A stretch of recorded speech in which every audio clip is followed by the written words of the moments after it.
A trust fund has rupees 30,000 that must be invested in two different types of bonds. The first bond pays 5% and second 7%. Using matrix multiplication, determine how to divide 30,000 between the two bonds. The trust fund must obtain 1,800 and 2,000 as a total interest. So ಇಲ್ಲಿ ಎಂಥ formula ಉಪಯೋಗಿಸ್ತಿದ್ದೀವಿ ಇಲ್ಲಿ? ಹೌದು, interest formula. Amount is equal to simple interest P into T into R by 100. So ಇಲ್ಲಿ ಒಂದು ವರ್ಷದ ಬಗ್ಗೆ ಮಾತಾಡ್ತಾ ಇದ್ದಾರೆ. So here T is equal to 1 here. ಸರಿನಾ? ಮತ್ತಿವಾಗ ಸೊ ಇಲ್ಲಿ let x be equal to and rupees y be the investment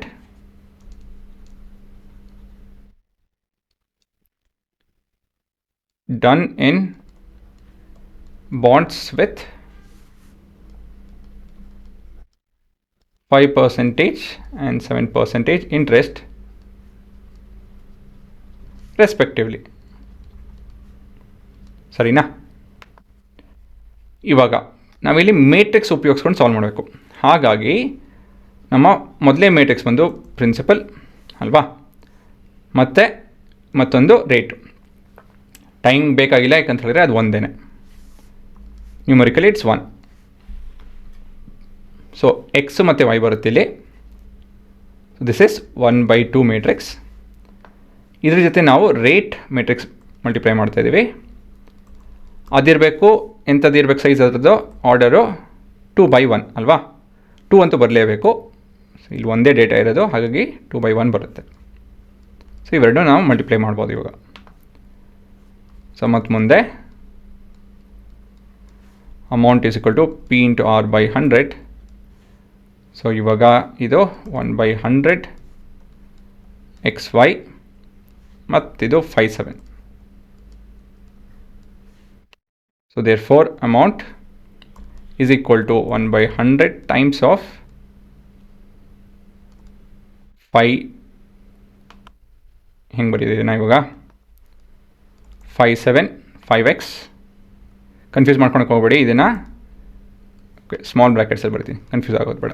ಇವೆರಡು ಮಲ್ಟಿಪ್ಲೈ ಮಾಡ್ತಾಯಿನಿ. ಸಿಂಗಲ್ ಎಲಿಮೆಂಟ್ ಬರುತ್ತೆ ಆ್ಯಕ್ಚುಲಿ ಇದು. ಸರಿನಾ? ಇಲ್ಲ ಅಂಥೇಳಿ ಮೇಟ್ರಿಕ್ಸಲ್ಲಿ ಬರೆದ್ರೂ ಏನು ತೊಂದರೆ ಇಲ್ಲ, ಟು ಬಿ ಆನೆಸ್ಟ್. ಎರಡು ಕರೆಕ್ಟೇ. ಇವಾಗ ಎರಡು ಕೇಸ್ ಇದೆ, ಅದು ಎರಡು ಕೇಸ್ನು ಸಾಲ್ವ್ ಮಾಡೋಕ್ಕೆ ಅಷ್ಟೇ. ಮತ್ತೊಂದು ಇನ್ಫಾರ್ಮೇಷನ್ ಮರ್ತೆ.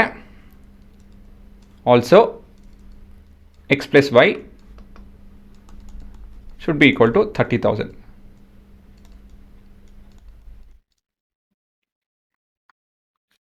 ಈ ರೀತಿಯಲ್ಲಿ ಭಾಗ ಮಾಡಬೇಕು. ಹಾಂ, ಕೇಸ್ ಎರಡಿದೆ ಇಲ್ಲಿ. ಮೊದಲೇ ಕೇಸ್ ಬಂದು 1800, that's your amount. ಹಾಗಾಗಿ 1800 is equal to 1/100 times of 5x plus 7y. So ಇದು ಸ್ವಲ್ಪ ರೀಅರೇಂಜ್ ಮಾಡ್ತು ಅಂತ ಹೇಳಿದ್ರೆ 5x plus 7y is equal to 181234 ಇದು ಬರುತ್ತೆ. ಇದು ನಮ್ಮ ಸೆಕೆಂಡ್ ಈಕ್ವೇಷನು. ಮೊದಲೇ ಈಕ್ವೇಷನ್ ಎಲ್ಲಿದೆ? ಇಲ್ಲಿದೆ.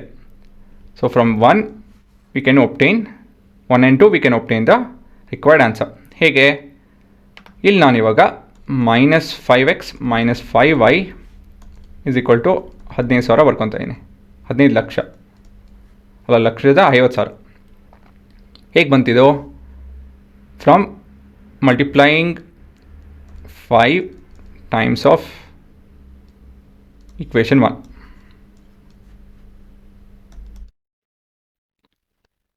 ಸೊ ಇವೆರಡು ಸಪ್ರಾಕ್ಟ್ ಮಾಡ್ತು ಅಂತ ಹೇಳಿದ್ರೆ ಏನಾಗುತ್ತಿದೋ? ಕಟ್ಟಾಗುತ್ತಿದೋ. This is 2y is equal to 30,000. therefore y is equal to rupees 15,000. therefore x is equal to rupees 15,000 ಅಲ್ವಾ. ಯಾಕಂತ ಹೇಳಿದ್ರೆ ಎರಡೂ 30,000. 30,000 ಆ್ಯಡ್ ಮಾಡಬೇಕು, ಹಾಗಾಗಿ ಇದು 30 ಆಗುತ್ತೆ. ಸೊ ಎಲ್ಲ ಕ್ಯಾಲ್ಕುಲೇಷನ್ ನೋಡ್ಸೋಕೆ ಹೋಗ್ಬೇಡಿ, ಸಾಕು. ಕಾನ್ಸೆಪ್ಷಲಿ ಇದು ಬರೀತು ಅಂದರೆ ಸಾಕು. Case 2 we have rupees 2000 as the amount. So ಇವಾಗ ನಾವು 1 2 correct 2 lakh is equal to 5x plus 7y ಬರುತ್ತೆ ಇಲ್ಲಿ. ಮತ್ತು ತಿರ್ಗಾ 1,50,000 is equal to minus 5x minus 7y. So this is also because of the same reasoning, minus 5 times of equation 1.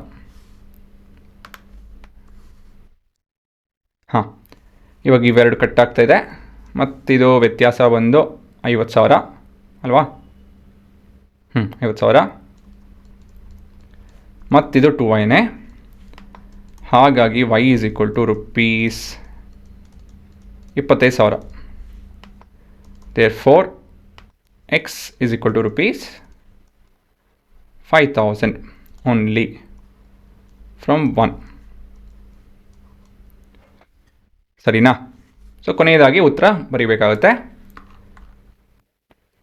ಯಾಕಂತ ಹೇಳಿದ್ರೆ ಇದನ್ನು ನೋಡಿ ಅವರು ಅರ್ಧ ಮಾರ್ಕ್ಸ್ ಕೊಡೋದು, ಇಲ್ಲ ಅಂತ ಹೇಳಿದ್ರೆ ಕೊಡಲ್ಲ ಅರ್ಧ marks.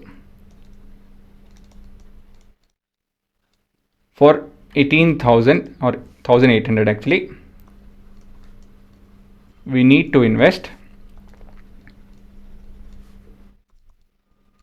rupees 15,000 in both schemes,